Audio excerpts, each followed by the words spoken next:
Hello boys, welcome to Bossman TV. তো আজকের ভিডিওটা হচ্ছে কোনো টপিকের উপরে নয়, আজকে আমার লাইফ রিলেটেড ভিডিও হবে। তো consistency over quality, video title থেকে বুঝতেই পেরেছো যে কোয়ালিটি থেকে ইউটিউবে গ্রো করতে গেলে কনসিস্টেন্সিটা বেশি ইম্পর্ট্যান্ট। আমি এতদিন কোয়ালিটি কন্টেন্ট দিতাম, যে কোয়ালিটি কন্টেন্ট বলতে যে কোথাও বেড়াতে যাচ্ছি, মোটো ভ্লগ করছি কোনো এক্সপেন্সিভ জায়গায়, এই ধরনের ভ্লগ আমি দিতাম।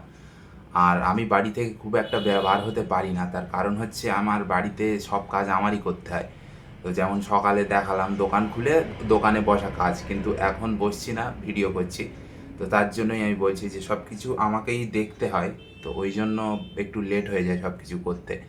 অনেক দিন পর পর বন্ধুবান্ধবের সঙ্গে বেড়াতে যাই বা কোনো একা কোথাও যাই। আর এতদিন ভিডিও স্টার্ট করার পর থেকে তো এখনও লং রাইডে যেতে পারিনি, আর বাড়ি থেকে রেস্ট্রিকশান আছে, মা যেতে দেয় না বাইক নিয়ে। ওই জন্য কবে ট্যুরে যাব সেই ব্লগগুলো দেবো, তো তার জন্য অনেকটা গ্যাপ হয়ে যেত ইউটিউবে, আর রিচ থাকতো না আমার। তো ওটাই ভুল করেছি আমি এতদিন। আমি মনে করতাম যে যদি ডেইলি ভ্লগ করি তো আমার পার্সোনাল লাইফ, যেটা অবভিয়াসলি আমি না, আমার মা না, আমার দিদি, অন্য কেউ হয়তো আসবে না ভিডিওতে, তো আমি আমার ডেলি লাইফ প্রকাশ পাবে পাবলিকে, তো একটু সেম ফিল হতো, লজ্জা লাগতো। তারপরে ভাবলাম যে ম্যাক্সিমাম মানুষের লাইফই এরকমই, ঠিক আছে, খুব যে হাইফাই কেউ আমাদের আশেপাশে আছে লজ্জা করার কিছুই নেই এখানে, সব কিছু সেমই।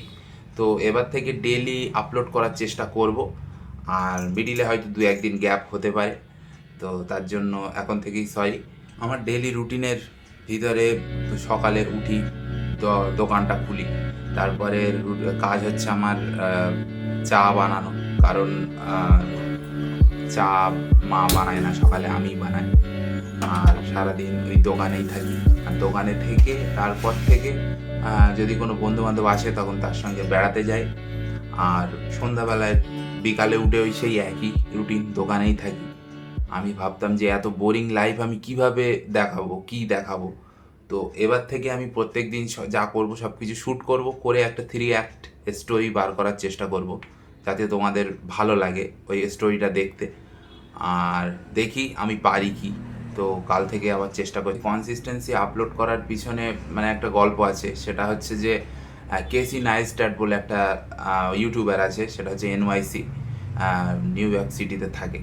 তো 9-10 বছর আগে আমি ব্লগ স্টাডি করতে করতে এসেছি, যে ব্লগ দেখেছি, খুব ভালো লেগেছে। তার কারণ হচ্ছে 9 বছর আগে যখন কেসির একটা 3 মাসের বাচ্চা আছে, তার উপরে সব কিছু গুছিয়েও প্রত্যেক দিন 800 দিন একভাবে আপলোড করেছে, একদিনও গ্যাপ ছাড়া। তার মানে কতটা এনার্জি, বুঝতে পারছো তো? তো আমি কেসির ফ্যান প্রথম থেকেই, খুব ভালো লাগে কেসির ভিডিও। একটা ভিডিও এরকম নেই যে আমি কেসির ভিডিও দেখিনি। তো তার জন্য আমার আমার মনে হতো যে আমি দোকানদারি করছি, বাড়ির সব কাজ করছি, আমি কিভাবে আপলোড করব, কি দেখাবো, প্রত্যেক দিন আপলোড করাটা সম্ভব নয়। তারপরে আমি ভাবলাম যে ব্লগ হচ্ছে একটা জার্নি, ঠিক আছে, ওখানে খারাপ জিনিসও থাকবে, ভালো জিনিসও থাকবে, তুমি কিভাবে থাকো সেটাও থাকবে, সব কিছুই মানে দেখাতে হবে। তো এটাই হচ্ছে ব্লগের মানে মেন ইয়ে। তারপরেই অডিয়েন্স তোমার সঙ্গে কানেক্ট করতে পারবে। তো এগুলো দেখার পর অনেকটা ক্লিয়ার হয়েছে বিষয়গুলো। তারপর থেকে আমি ভেবেছি যে কনসিস্টেন্সি মেনটেন করাটা খুব একটা ডিফিকাল্ট হবে না, যদি আমি মন থেকে চাই।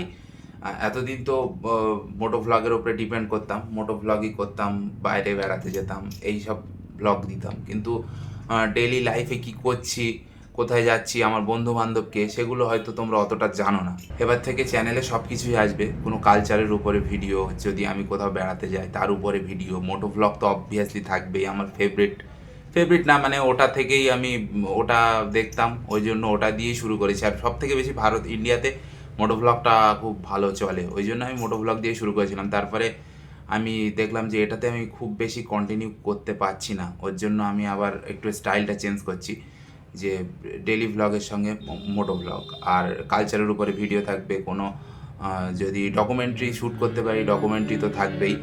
তো এগুলো করার চেষ্টা আমি আবার নতুন করে করছি। তো আশা করছি তোমাদের এই বিষয়টা ভালো লাগবে। তো তার জন্য ঠিক আছে?